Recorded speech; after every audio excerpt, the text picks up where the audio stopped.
Good morning all energicians, good morning all leaders present here.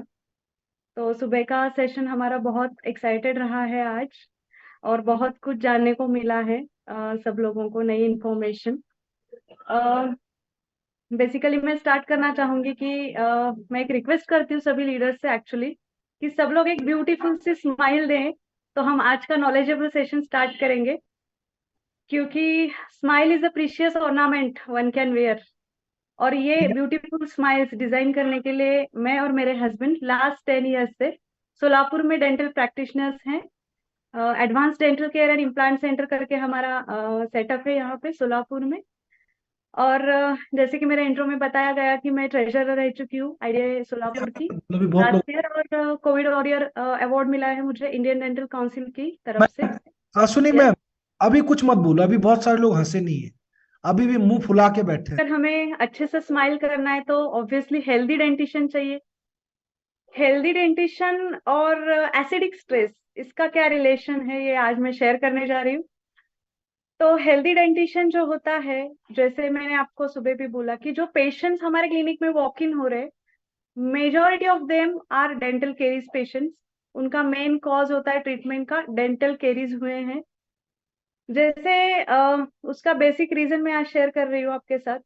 आजकल बच्चों को जो फीडिंग किया जाता है, बॉटल फीडिंग कंटिन्यूअसली, शुगर वाला जो मिल्क है वो नाइट टाइम में स्पेशली माएँ उनके मुंह में छोड़ देती है, फिर वो साफ नहीं करती है, फिर वो चिपका रहता है वहां पे शुगरी कंटेंट। फिर बाद में जैसे जैसे बच्चे बड़े होते, पैकेज फूड लेते, प्रोसेस फूड लेते, इवन एडल्ट बीइंग भी जो है वो स्पोर्ट ड्रिंक लेते। हम लोग खाना खाते हैं, फिर उसके बाद तुरंत चॉकलेट खाते हैं, या कोई तो डेजर्ट लेते हैं, आजकल डेजर्ट की फैशन है बहुत। फिर हम गागल नहीं करते। ये सब चीजों का इससे क्या रिलेशन है डेंटल केयर से? तो वो जो खाना हमने खाया है वो चिपका रहता है वहां पे। वहां का जो कार्बोहाइड्रेट कंटेंट है, जिसमें बेसिक होता है सुक्रोज, जो केरीज कॉजिंग फैक्टर है मेन। तो हमारे ओरल बैक्टीरिया जो है वहां पे अटैक करते, उसको डिकम्पोज करना स्टार्ट करते हैं। उसके डिकम्पोजिशन में क्या बनता है? तो एसिड बनता है सर। और यही है एसिडोजेनिक थियरी कॉजिंग डेंटल केरीज। मतलब जैसे जैसे वो हम फूड इंटेक ज्यादा लेंगे, वैसा वैसा एसिड बनता जाएगा। फिर इनिशियली आपको उसके सिम्टम्स नहीं दिखेंगे, लेकिन 1-2 साल में आपको काला स्पॉट कहीं तो दिखना लगेगा। फिर उसके बाद में अगर आपने इग्नोर किया उसको, उसकी कुछ ट्रीटमेंट नहीं की, तो उसका बड़ा सा केरियस फ्रैक्चर भी हो सकता है वो दांत का। फिर जाके लोग वॉक इन होते हैं क्लिनिक्स में। तो ये मेजर क्यों है? क्योंकि salivary pH is very crucial. अगर डेंटल केरीज किसी को होने हैं, तो सलाइवरी पीएच अगर 5.5 के नीचे जाता है तभी होते हैं। ओह। उसके ऊपर अपना सलाइवरी पीएच अगर स्लाइटली न्यूट्रल की तरफ है, तो वो बहुत कम होता है। क्यों? क्योंकि अपने सलाइवा में नेचुरल बफर होता है सर, बाइकार्बोनेट नाम का, जो अल्कलाइन है, जिसमें निगेटिव चार्ज है। तो ये रोकता है एसिड जो भी प्रोड्यूस हो रहे हैं, उसको न्यूट्रल करता है वो, और फिर केरीज नहीं होते हैं। वाह। तो एक चीज मैं जो मुझे समझ में आ रहा है, अब तक तो हमको लगता था दांत का तो कोई हिसाब ही नहीं है। अल्कलाइन उल्कलाइन से अपन पानी डाल रहे हैं, जीभ से पेट में जा रहा है और बाकी पेट अपना कार्यक्रम कर रहा है।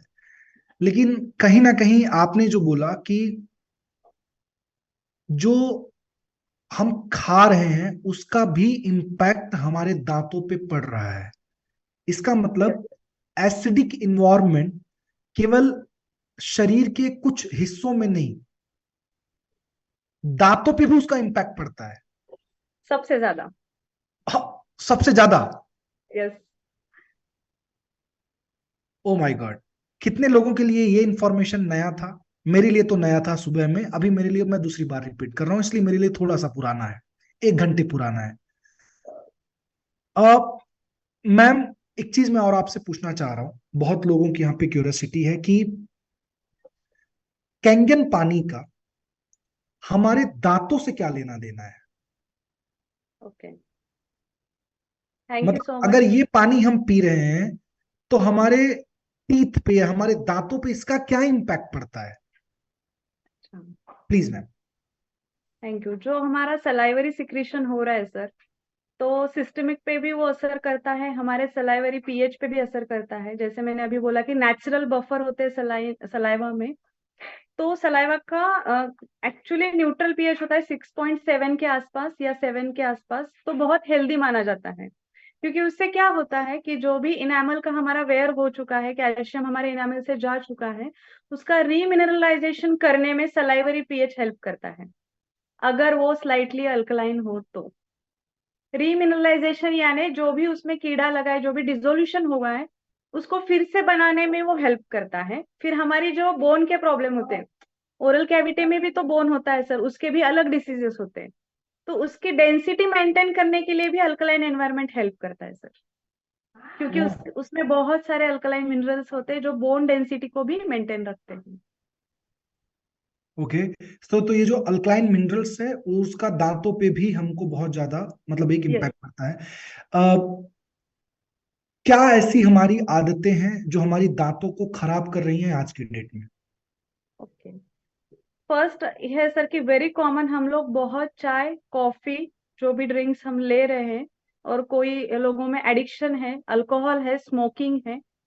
क्योंकि कॉफी चाय भी तो एसिडिक कंटेंट वाले हैं, उसमें भी कैफीन होता है। फिर और एक है कि सर जो लोग प्रोसेस फूड डेली बेसिस पे नाश्ता ब्रेड का करते हैं, वो लोग या तो चॉकलेट्स बहुत सारे खा रहे हैं, स्वीट्स खा रहे हैं।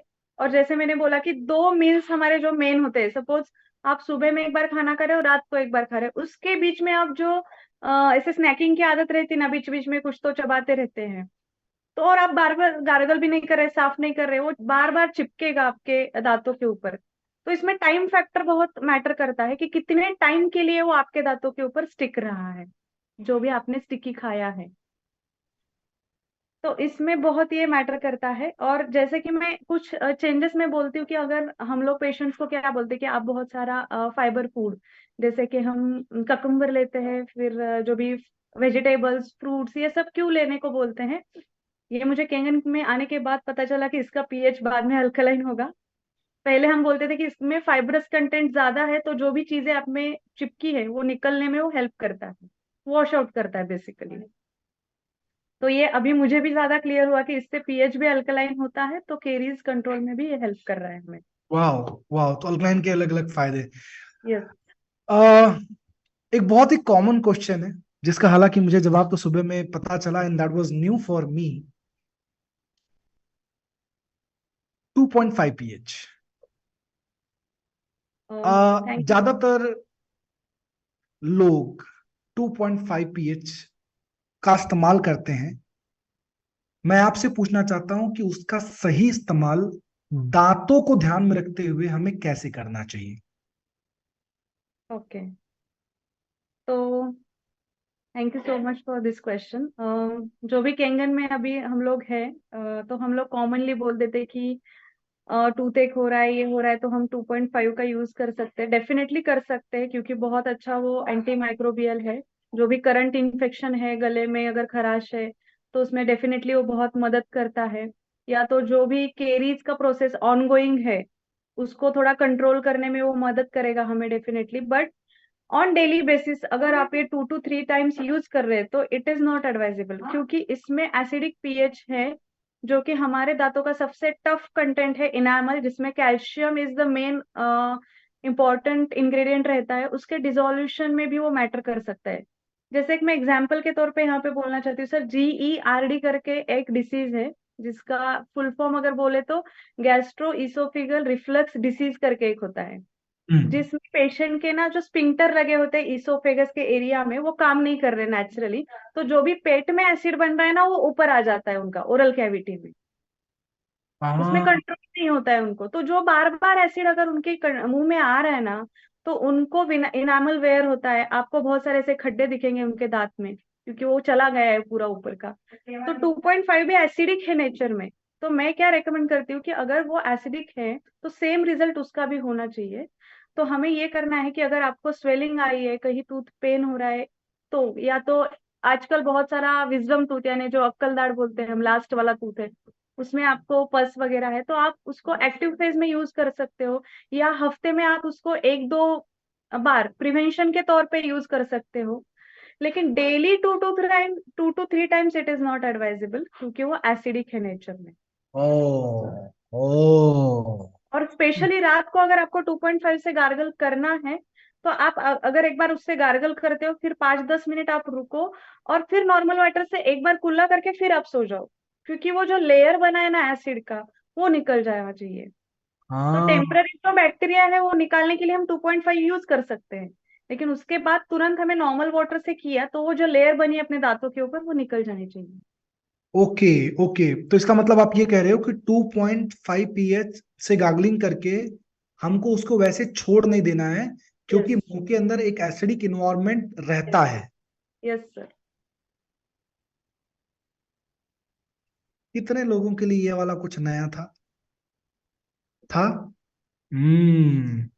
मैम, दो तीन चीजें मुझे समझ में आई, जो मैं अभी देख पा रहा हूँ। रियली में मुझे ना ये डॉक्टर वाला सेशन 2.0 से ही चालू करना चाहिए था, मैंने 20.0 तक पहुंचा दिया इसको। बट अगेन, देर आए हम दुरुस्त आए। सब लोग ध्यान से सुनो। आपने पता एक चीज बहुत अच्छा बोला इसको समझाते समझाते, ये वाले पॉइंट को, क्योंकि मुंह के अंदर रात भर जब हम सोते हैं तो एक टाइप का जो लार्वा मुंह के अंदर क्रिएट होता है वो अल्कलाइन है, और हम एसिडिक इन्वायरमेंट डाल के हम सो रहे हैं। तो शायद हो सकता है अल्कलाइन और एसिड का वहां भी फाइट हो, एक एक डिफरेंट वे में। मैं मतलब मैं यस। यस। डॉक्टर नहीं हूं, बट एक लेमैन लैंग्वेज में जो मैं इट सोच इज पा रहा हूँ, ट्रू सर। तो उसको भी एक तरीके से वो इम्पैक्ट करता हो। तो बेहतर ये है कि हम जो है 2.5 pH लें, उसके बाद 10 मिनट हम लोग कम से कम वेट करके, जब तक वो अपना प्रभाव दिखा रहा है तब तक हम उसके बाद में नॉर्मल वाटर पिए, और नॉर्मल वाटर पी के हम लोग जो है उस चीज को फिर से हम जो है न्यूट्रल कर सकते हैं। और एक बेहतरीन चीज मुझे और पता चला कि जो आपने बोला कि एसिडिक इन्वायरमेंट जो हमारे पेट के अंदर होता है, बहुत सारे लोगों को वो अगर मतलब अगर पेट में उस तरीके की तकलीफ है तो बार बार उनको डकार, इस तरीके की बहुत सारी चीजें आती हैं।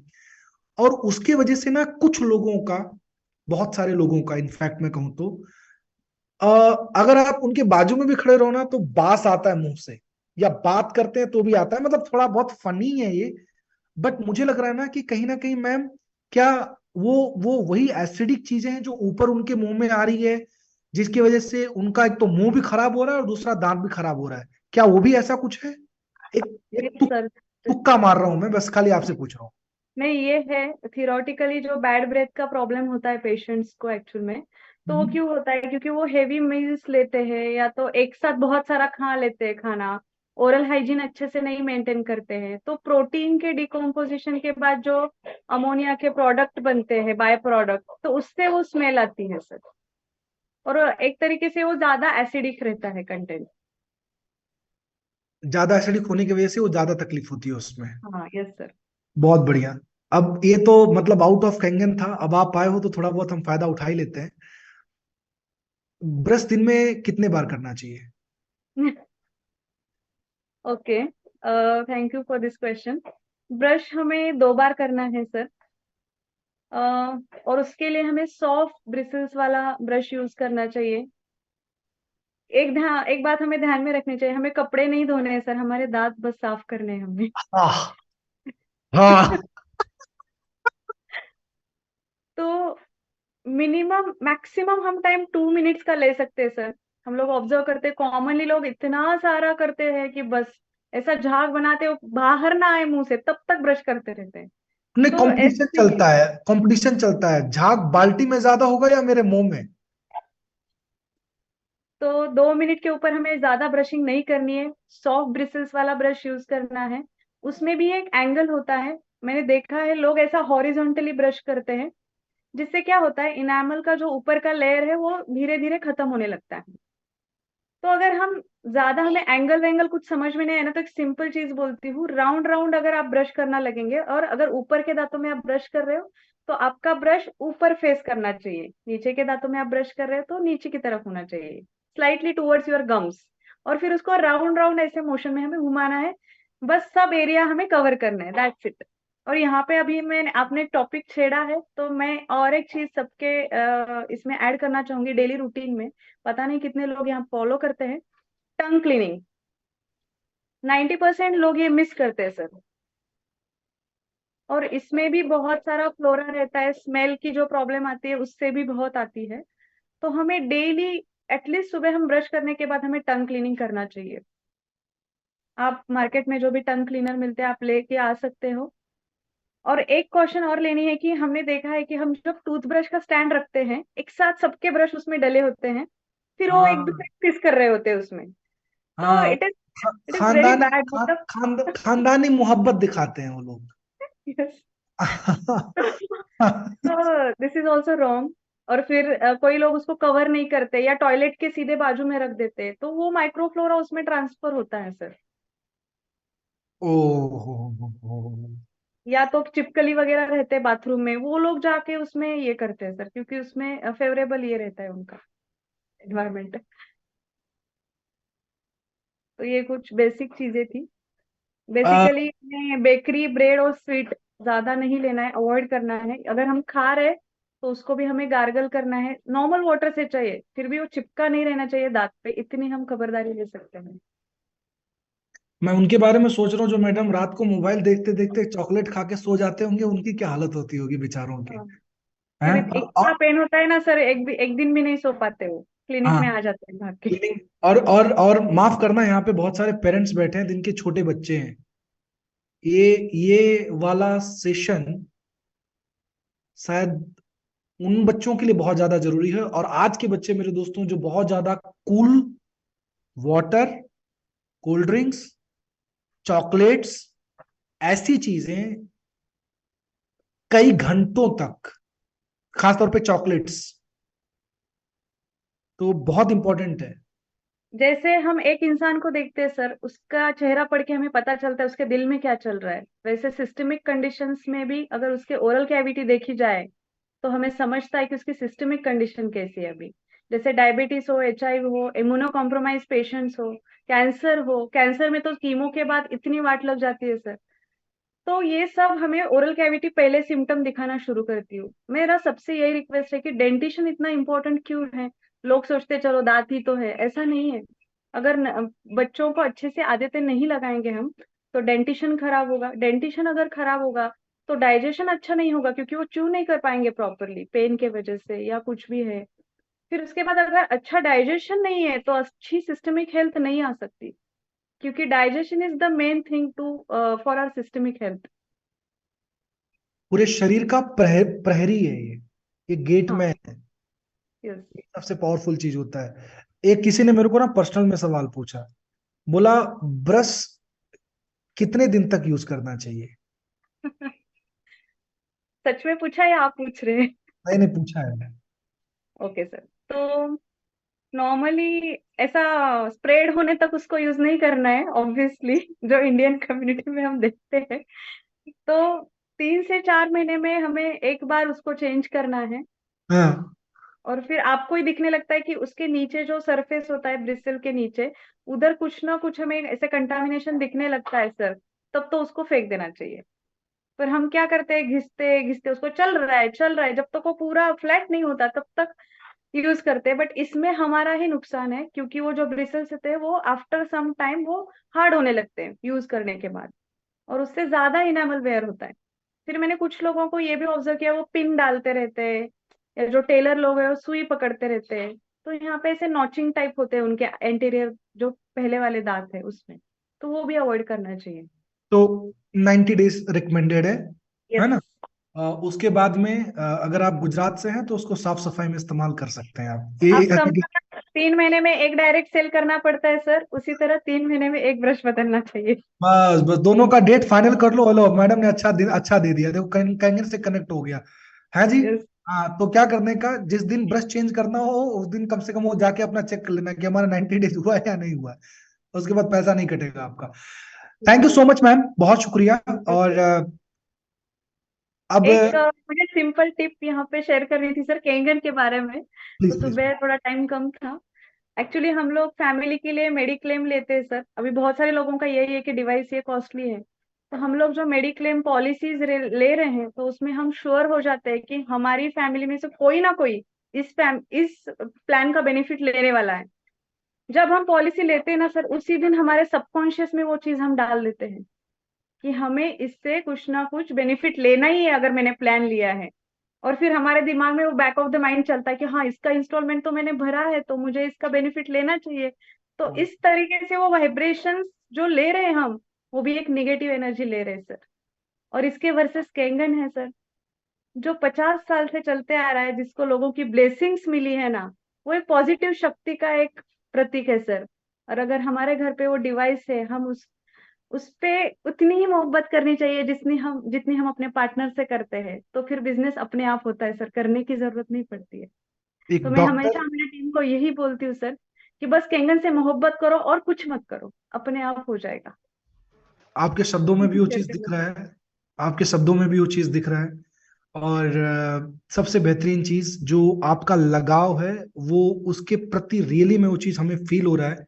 जितने लोग बैठे हैं मेरे दोस्तों, शायद इस वे में नहीं सोचते हैं किसी भी उस तरीके की पॉलिसी या उन तरीके की चीजों के बारे में। डॉक्टर से आप ये चीज सुन रहे हो, ये कोई मैम मेंटल साइंटिस्ट या साइकोलॉजिस्ट नहीं है, बट ये जो बातें इन्होंने बताई वो रियली में पैसा आप जड़ से अगर है तो उसको खत्म करने के लिए या प्रिवेंशन के लिए खर्चा कर रहे हो, या पैसा आप उन बीमारियों के या उसको यूज करने के आमंत्रण के लिए खर्चा कर रहे हो, चॉइस आपकी है।